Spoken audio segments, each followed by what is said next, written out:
In an era where climate change has become one of the world's most important issues, Timberland has decided to step up and take responsibility, focusing its efforts on making even more sustainable products. But this is not enough.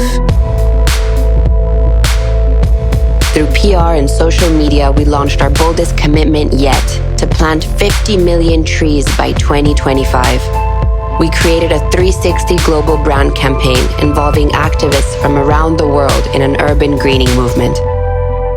We called consumers to take simple and small actions for the planet.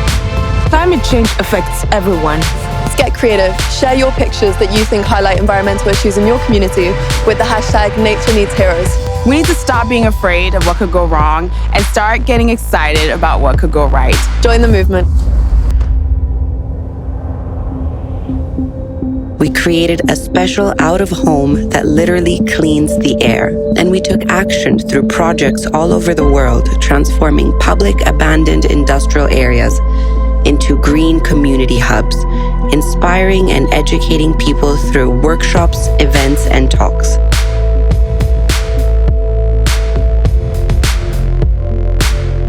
We then produced our Concrete Green documentary involving artist Loyal Carner, on air prime time, joining the MTV Awards.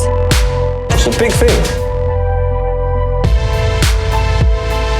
We've amplified the Nature Needs Heroes campaign through online and offline partners, delivering one strong and consistent message to different targets across the world. And we're just getting started.